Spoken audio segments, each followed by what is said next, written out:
being pleasant is a skill. If you're passionate about something, you're going to go into a business and you're passionate about it. You're passionate about the entire process of it. So it's not just like one part of it that you like.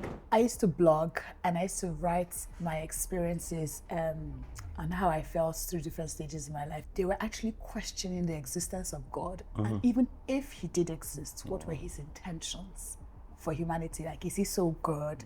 If he was so good, how does he allow chaos to happen? If he doesn't want chaos to happen, how does chaos happen without his control? God doesn't give you any law or any instruction just for him to look good. He does it for your benefit. The way we see the world is shaped by our own personal experiences, what we've been through, and our different journeys, and different people we've met. And that is why we sit down here today to talk about some person's perspective.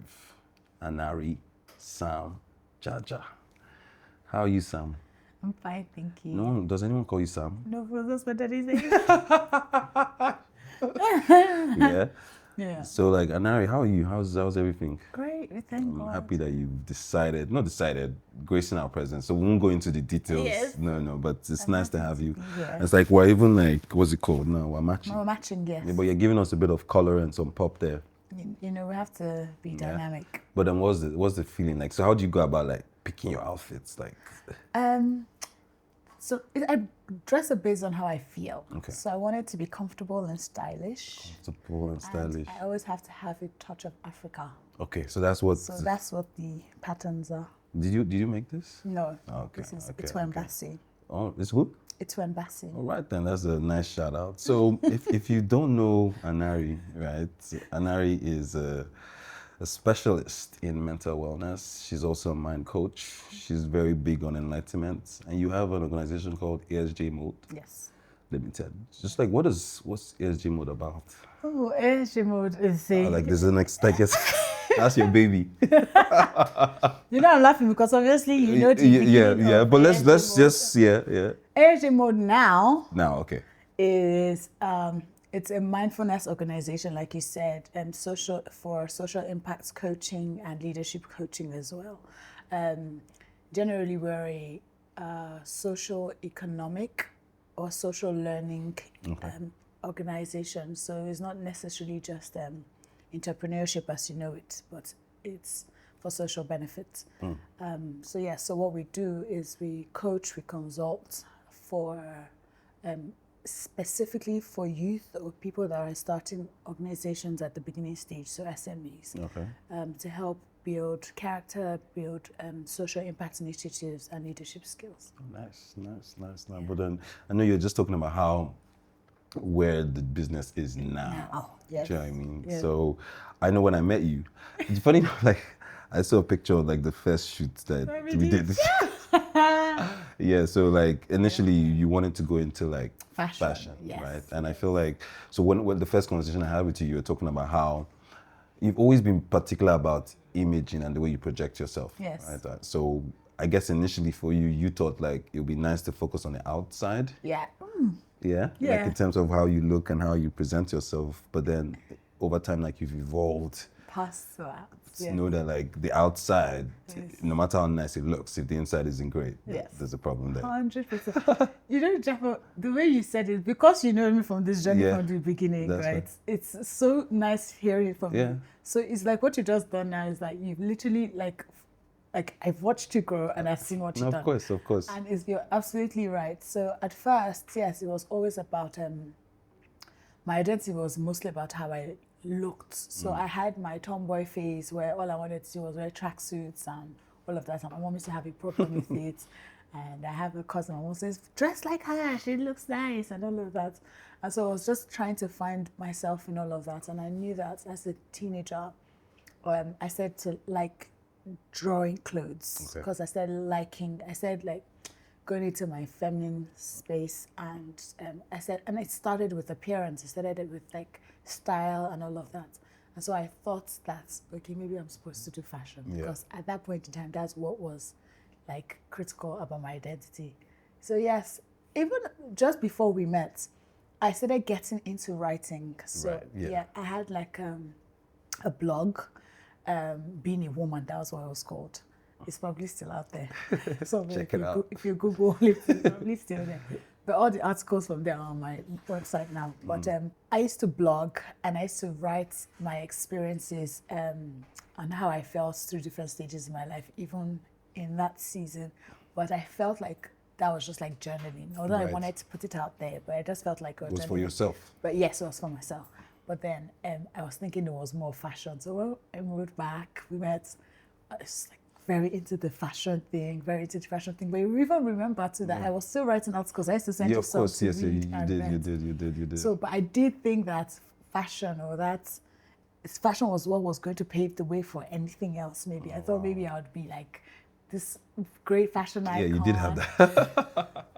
This great fashion icon, and maybe one day I can be dropping nuggets. But as God will have it, there was a switch, right? And my strength, I realized that, especially when you look at Nigeria and Africa and just the fashion industry there's so many great talents. And everyone says, how do you carve a niche for yourself in the industry? I'm just like, I just like nice looking things. So you're not even thinking I'm not from even that. So it was hard for me to find my niche because everyone's like, oh, fine, how do you separate yourself in the fashion industry? How are you, how do you make yourself different or stand out? And it was very difficult for me, even with customer relations. I was like, I had to go take measurements, clothing. I was just like, I'm not really cut out. I didn't bargain for all of this. This is not what I planned. I just wanted to just design, make nice clothes and just put it out there. And so I realized that there was a lot more to the fashion industry than that. Then I spoke to one of my big uncles and I was like, so I'm struggling with this thing. I don't know if this is what I'm supposed to be doing. And I know that I'm great at other things as well. How am I supposed to be doing this one? And he simply said something to me. He said, if you're passionate about something, you're going to go into a business and you're passionate about it. You're passionate about the entire process of it. So it's not just like one part of it that you like. So if you're not passionate about the entire process of it, maybe you're not just as passionate as you think. It's like, oh, okay. It's like a light bulb. I was like, oh, yeah. I was like, oh, but my writing has been suffering and all of that. I'm saying, maybe let me put the energy back into that. And my inspiration started flowing. I started writing a lot in my notes. I wrote one article one time, end of a decade, and I put it out there, and the response was like amazing. And then one of my friends said to me, Nate Oguche, he's a photographer, Nate Genius. He said to me, Anari, these things that you write, do you know how powerful it will be if you're actually talking about them? I'll never forget that. Right. Because he's a visual audio guy. Visual person, yes. So it's just, that advice was like, I said if it's coming, I have to do something about it. And so I started building, small, like my ability to do public speaking and all of that. And as God will have it, he just started to develop me on that side. He just started to just give me more wisdom on things of life. As I was just focusing on that, I was seeing more opportunities were coming. I know that I was called randomly one time to speak at my alma mater. Oh yeah, I saw that one. Yes, NTIC. Oh, she's made it. Just like to the students graduating, they called me the first time, they called me the second time. I was like, oh wow. And I was like, okay, this is what I'm supposed to be doing. And I was doing it and I was learning more, I was growing more, just getting deeper, and I just saw God opening different dimensions of what this is. And at first, even to have the structure of when someone says, what are you doing? Yeah, like, to put it into words. To put it into words. But not up until recently that it came clearly, social, economic learning, leadership coaching, and it just became more clear. Right. I remember the last time I spoke to you, I said, it's more like building a group of people from their personal, so it's personal development to social impact development and then to leadership. So it's like you're raising a leader. Right. And the so first you're taking them through the process. So from the first step of raising that leader is to work on themselves, their mind, their personal development. The next step is to work on their social impact initiatives, their desire to influence or change their community or their social ecosystem, and then the leadership to take this vision to somewhere that's actually impactful. So this is ASJ. Oh wow, that is heavy. But then one of the things that your system is based on is spirituality. Yes, right. 100%. And so I know that is a very, would I say sensitive topic for you? Not really, but it's kind of something that like your evolution has been really based on, right? Yeah, yes, 100%. So, like, I remember when you told me the story about how your eyes opened from a religion. Do you wanna talk to the? Nah, you gotta drop that now. Jaffa, this is an exclusive. No, no, please drop it here first. Oh my God. Right, just drop it first. I would be too detailed. No, of course, like just however comfortable you feel. Okay. So yes, so my entire existence is based on the spirituality. It's based on spirituality. It's based on my relationship with God. Yeah. And I came to the realization of that when like the story I told you, when I was in England, when I was in secondary school first. Actually, I came to the realization of that when I was in uni. Yeah. But the experience started from when I was in secondary school. I had moved from Nigeria to England, and I had a teacher. She was a literature teacher, and she was really good, really good. She's one of the greatest teachers I've met. I hope she's still alive. I think she had cancer at the time, but I hope she's still alive and she made it through. But we were studying some literary works, Mice and Men and Pleasantness. When we analyzed like the cinematography of those plays or the scripts, it was deeper than just watching a movie. So right now, when I even watch movies, I just don't watch it on surface value. I'm saying what is the meaning, what is the behind message? it? What are they trying to tell us? What are the subtle messages that they're like putting in your mind? And so, you know, and in those messages, both of the movies, they were actually questioning the existence of God. And even if he did exist, what were his intentions for humanity? Like, is he so good? If he was so good, how does he allow chaos to happen? If he doesn't want chaos to happen, how does chaos happen without his control? So there was so much questioning. And at some point, and it was such an inception for me at that young age. One of my favorite movies, by the way. It was such an inception for me at that young age. And I didn't realize how much it just kind of caused a disconnect. So I grew up in a Christian home. Yeah. It's not like I'll say I had a personal relationship, but I enjoyed going to church. I enjoyed religion. Right. The idea of religion. Yes. So when I had that experience, there was a disconnect between me and religion. And because I knew God from a religious point of view, there was a disconnect between me and God. Right. So I used to live life like, you know what, I'm in charge of my life. Yeah. There's no, this mystical thing we're looking for, there's no clear cut. If it's there, it's there. If it's not there, it's not there. I'm going to just try and be a good person. At the bottom line. Bottom line, just try and be a good person, just in case. But every Just other in thing, In case it turns out to be true. every other thing, don't sweat it. Yeah. And I was living life like that, and I realized it was hard, even when you're trying to be a good person. Because again, with the family I grew up in and everything, there's no, where will I learn how to be a bad person from? Right. Do you understand? Yes, sometimes we make mistakes. Yes, sometimes, you know, things were not always perfect. No one is perfect. But at the baseline, from the home I grew up in, be a decent human being. Very least. Treat others like you'd like to be treated was the basic treatment. So I said if I had that, I was okay. Yeah, good to go. I was good to go. So I realized that life like that was difficult. It was not easy at all. Like, no matter how much you just... Not sustainable. It's not sustainable. Like, you can't do it by yourself. And I went into a deep state of depression. Just dealing with human beings, trying to understand it, saying, oh, I'm trying my best. Why people like that? Why people like that?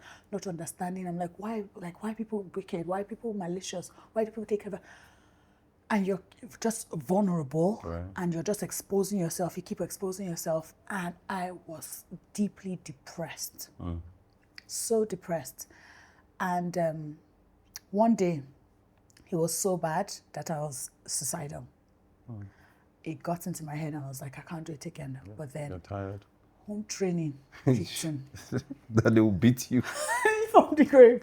Until wake your ass up. Training kicked in at some point, and I went back to my flat. So this was in uni. I went back to my flat, and I looked across, and I saw that there was an Anglican church right in front of me, Church of England. It was right in front of me. And I was like, oh my God, God. It was like, oh, there's this guy that I forgot about all these years. Let me. I said, let me try. I started wailing. I was crying. That day, a series of events happened that I can't really talk about now. But I was at that point. You're overwhelmed with everything. I was overwhelmed. So I ran to the church, and I tried to open the door, and it was locked. And it's unusual. In England, churches usually are open. Right. So it was unusual for me. So I was like, oh, have you like turned your back Oh, you against don't me? Like, have you locked the... So I came back to my flat and I started crying. And literally, like, it was cliche. And I was like, if you're there, please talk to me. Please help me. Please help me. Japo, with no doubt. And that cry, you know, they said when you see God in spirit and in truth, that the cry That was from came your from deep within. deep like pain. I literally, and I remember that there was one time as a baby, I got whooping and I cried like that as a baby. And I remember in that moment, I cried like that. And I believed that I heard the voice of God. I can't remember what he was saying, but I believe I heard the voice that comforted me. And I knew that after that period, I ate and I ate my food well. Like I was okay. So even when I was wailing in that point, I was looking for that God that I believe I heard when I was a baby. And I was like, if you're there, Please, this is the time. if it was not in my mind, if you were there, show up again. Japo, he has never left me since that day. Oh, nice. He has been teaching me, he has been showing me, he has been growing me. And so, yes, my whole life is founded on spirituality. Everything I do is like, God, is it okay? Sometimes even when I'm doing things myself, I say, hey, let me do it and let me learn from it. Do your okay, own parts and yeah. Or like, so it's always, I'm constantly in communication with him. I'm not perfect still. Yeah, of course. Like I said, sometimes I'm even outrightly stubborn. Sometimes I'm hearing, sometimes I'm like, sometimes I'm not even sure what I'm hearing. So I'm like, okay, let me try. But, you know, the more I keep studying the word, the more I'm saying, even when I'm not sure, I try to be like, okay, does this sound like God? And the more I get to know him, the more I get to understand what he sounds like more. So it's like, it's that relationship that you can never just fully know him. Every day you see new dimensions of him. Sometimes you can read like a certain scripture and see one version of him. You come back to that scripture again, you see another side of him. Right. So yes, it's been a fantastic relationship. And I love it. Like you're like, the way you're smiling about it, like it's like you're really excited about it. And like also like I know that like you're very I don't want to use a word, but you're very versatile. Right? Yeah. So like how do you combine like your approach to spirituality versus religion with just being, because you're very sociable as well. Yes. Do you know what I mean? Like you also like know how to have a good time. Yes. And so like how do you combine all these different like dimensions? Okay, so like we spoke about before, I grew up understanding religion, right. And then I found spirituality. Okay. So religion first, then spirituality. Yes. Okay. And as I was growing into spirituality, I jettisoned religion and focused on spirituality. However, I've seen that there is a place for religion. Okay. Religion, not in the sense that is the source or the foundation of your relationship with God, but religion based on a structured way to fellowship. Okay. You know, there are ways to fellowship that are not structured too, which still counts. But religion kind of helps, right? You know, like having been in a church building, having the praise and worship, it helps, but it's not the only way. I believe that even when the Bible talks about the gathering of the brethren, if, you know, we're like 5 people just discussing about God and that passion, you know, that's the gathering of the brethren. To be honest, I even prefer that structure more, where it's more like it's more intimate and all of that. But yes, like I said, there's a place for the religious institutions. I know that with religious institutions were like the first set of, you know, societal culture to give structure to society. So it has its place. It has its place. But no, I'm not a religious person. Okay. I'm a very spiritual person, because even religion brings up rules that sometimes are not necessarily God. They're more of for morality or for politics or something, but it's not really God. Okay. So sometimes, and I realized that even when I started my relationship with God and I tried to go back into religion and thought that maybe that's what was going to keep me in check, I was depressed again because of that. Because I'll think, if something wrong happened in my life, I say, oh, is it because I made a mistake that God is punishing me? And religion will make it look like that, that you have to be like this, you have to be like that. So when I learned the power of love and relationship, it triumphed religion for me. Okay. And when I mean triumph in religion, I'm even saying, earlier we were speaking about be in the world, but not of the world. Right, and that he will send his people as sheep in wolf clothing. Right. So, you know, there is a with spirituality, you're not saying, oh, it's them versatiles. Oh, you're so like you're so imperfect, you know, and I'm too perfect and I can't be tainted by you.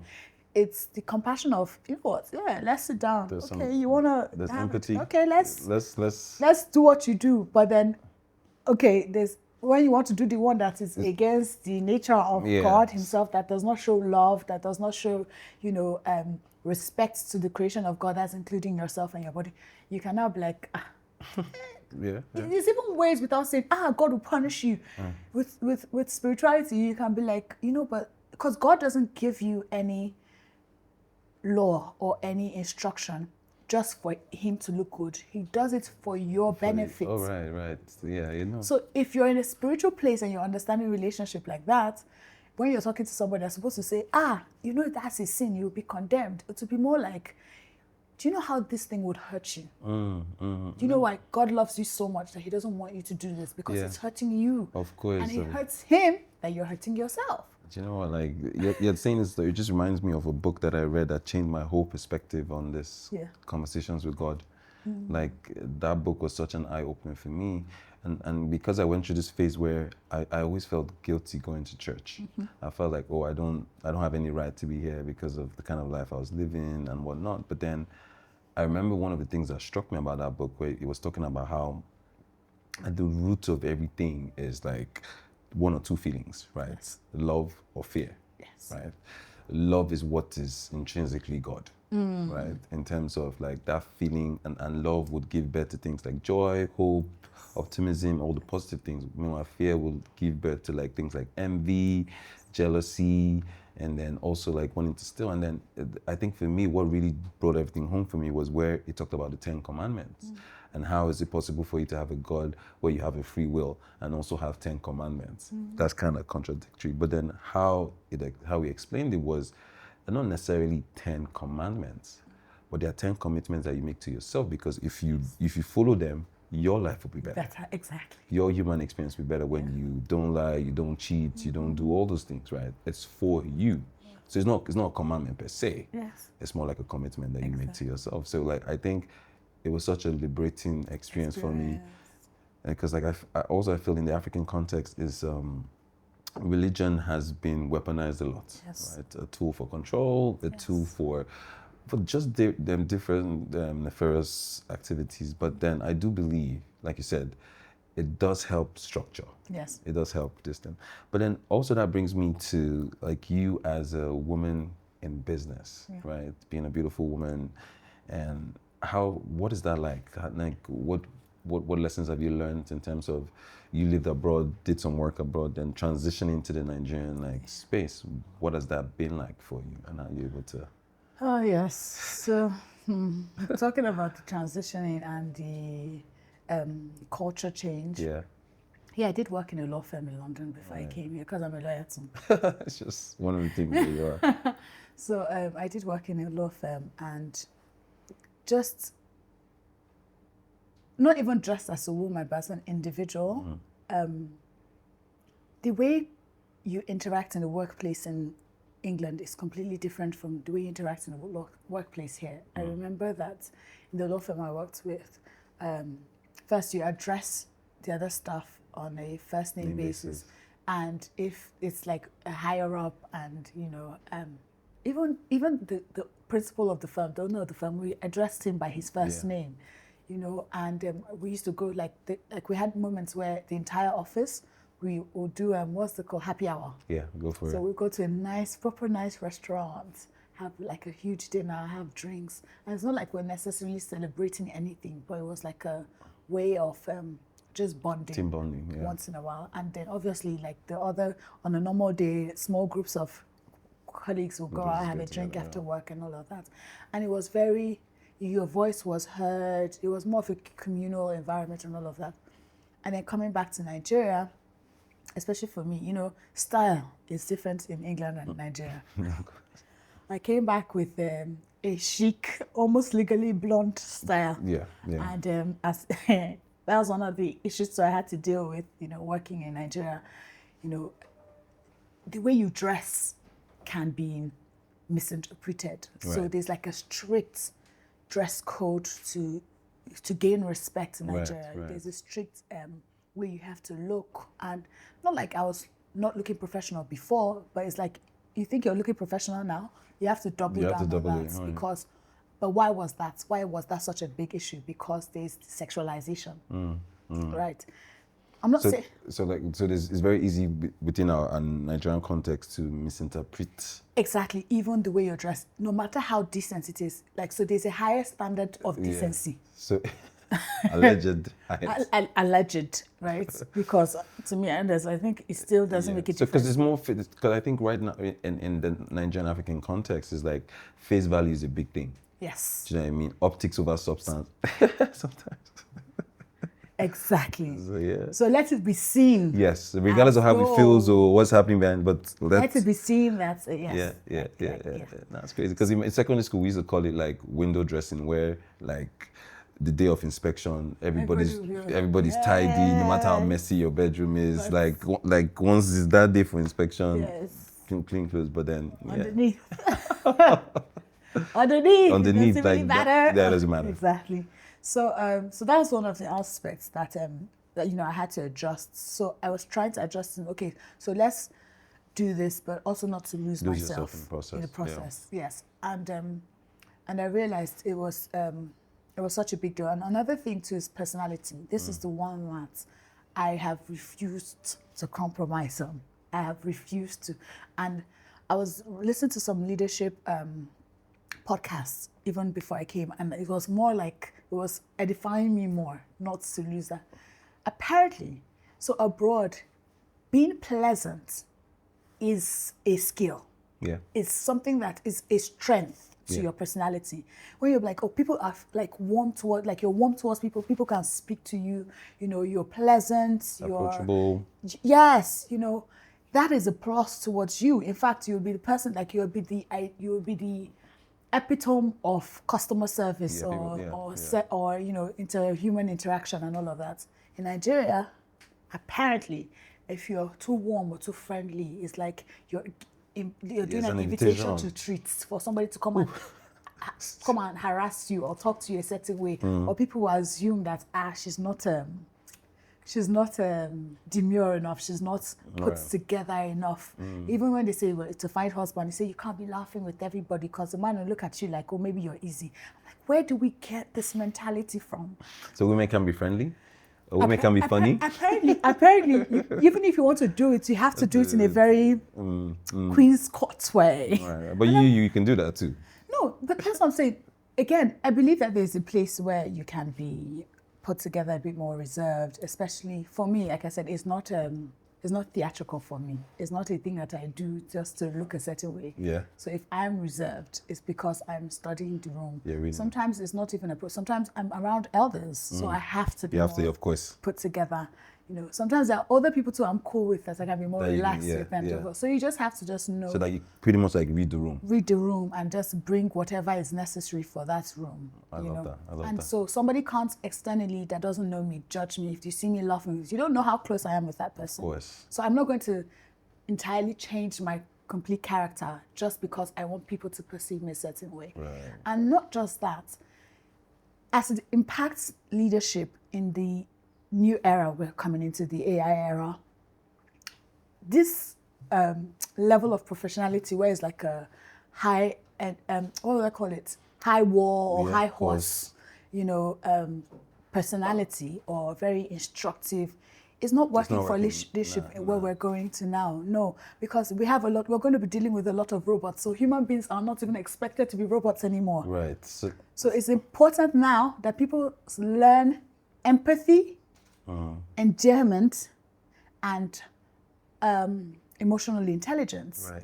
Because that is the tool that human beings are going to have an advantage over. Yeah, so that's what's going to differentiate them from. That's what is going to separate. Now there's a need to be more human. There's a need to be more human. There's a need to, your body language should be more human so that to get the best out of the people that you're working with. Right. There's a need to understand empathy, not just you're not doing things from just a professional level, but you're reaching into people's emotions. You need to understand where they are. to get the best out of them. If not, you might as well be working with robots. Right. If not, a robot might as well be my boss. So I like the fact that, that culture change of, or you have to be so, I like the fact that I didn't, go into that. I didn't let myself go into that to try and be something that I'm not. Too robotic just to be too fit in. But yes, because I realized that what my personality that has been growing is actually what is needed for the future. Oh, wow. So like you had for some foresight. But the Holy Spirit helped me with the journey. He said, Anari, yes, we're going to grow in other areas, but this is your we're tweaking it to be perfect. This is a strength for you. In fact, this is your strength. And so even when I'm doing my podcast and everything, it's very founded on that humanity. So even when I'm talking, it's more like humanity is like more very character development thing, very empathy. Fear is not, like we said, fear is not going to run the world anymore. Now it's empathy. It's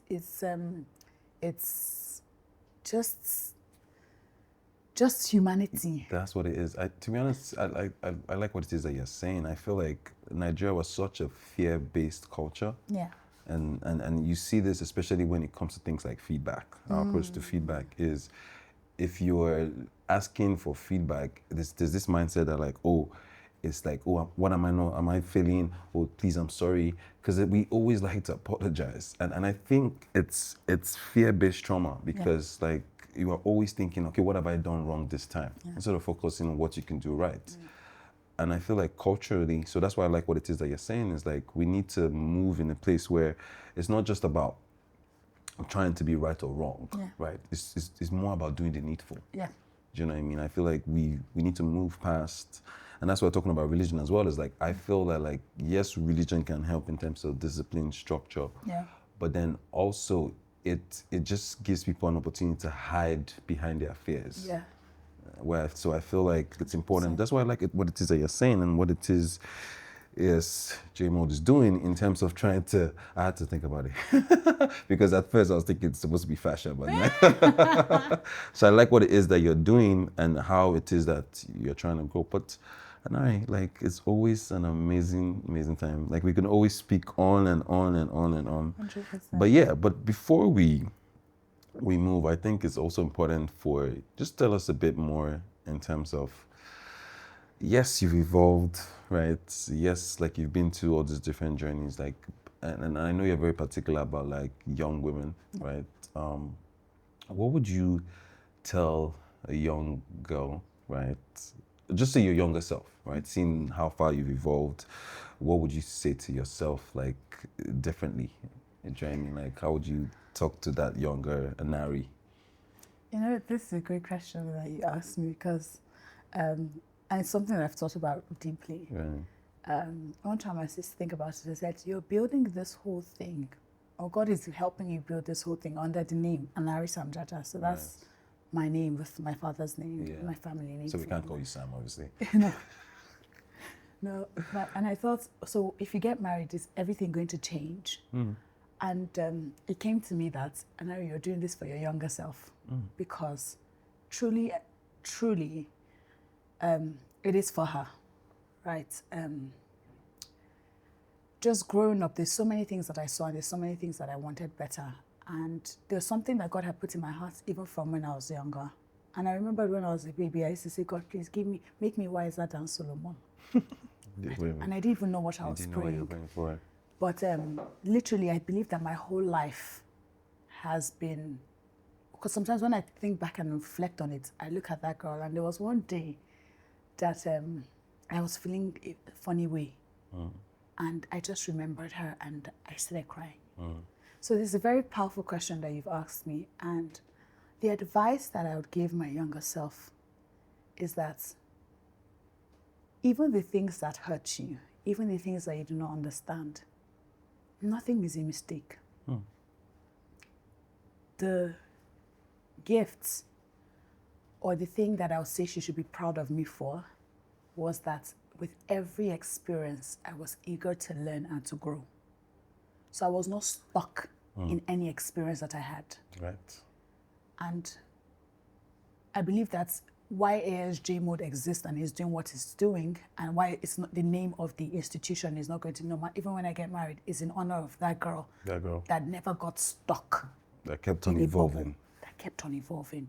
And so the same thing I'll say to any young girl out there is that your experiences are not your definition. They are things that they're blocks, they're building blocks to get you to that person that you want to be. So yes, have a vision for yourself, but don't let any particular experience define you. They're building blocks. Right. Learn your lessons and move forward. I love that. I love that. So you're not your experiences. You're not an experience. You're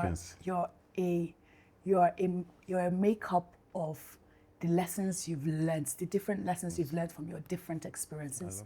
I love that. I share a very similar school of thought. It's like where, for me, is these experiences, they can either be one or the other. It can be the positive ones that we see them are blessings. The negative ones, as we see them, are lessons, right? Either way, you're not supposed to move with the experience. Don't be stuck. It's kind of like the way you'd consume sugar cane, right? You take the juices out of it, which is either the blessing or the lesson, and then you move. Wow. Very heavy. So there's something we always do at the Perspective with Rayven.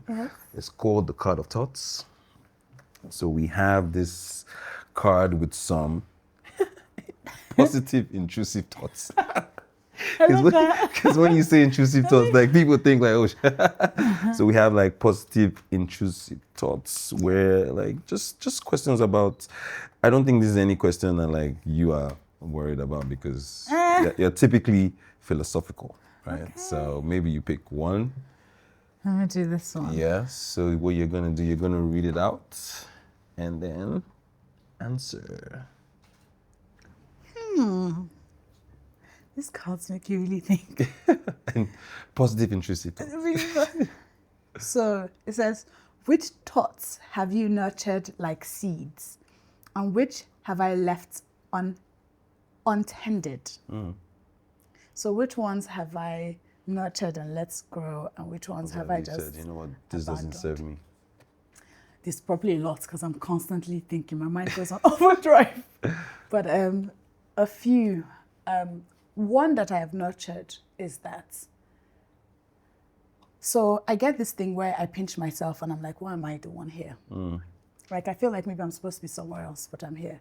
So that thought always reminds me that there's a purpose to me. So there's something that's higher than myself that I'm supposed to be doing here. Right, so that's thought I've nurtured, so that even sometimes when I get lost and everything, or I think life is this, or you're having imposter syndrome, you just remind yourself. It just reminds me that you have a greater purpose, and so I nurture that, and whatever God wants, whatever the revelation God has for that, I'm on the path. My own is to be on that path to do the assignments that I'm here for, because I believe like I'm a divine being. So that's a thought that I've nurtured. A thought that I have left untended. I have not always left it untended. I'll say more of like something that I'm unlearning. Yeah, okay. Yes, okay, like that. Yeah. And I really just need to dump that in the bin because there's a lot of things that the evil eye. There's someone there that is the evil eye. No doubt, right? That you know, this world is a spiritual place, and they're good and there's evil and there's all of that. If I'm going to keep things privately to myself, it's not because of the evil eye. It's because of a place of you don't want to put out there what is not yet mature. Right. You want to develop something and be expert at it or be solid or grounded in it. Not because you're afraid that. Not because you're afraid somebody else is going to take it. Right. So you're private because you want to nurture and give it a right foundation so that it's unshaken. Right. But the idea of an evil eye, it puts fear. And fear puts negative thoughts. And you start to interact with people like from a negative perspective. Somebody's always evil. Somebody's always someone's always trying to get you. How do you ever move forward in life? So I believe that I'm covered by the grace of God.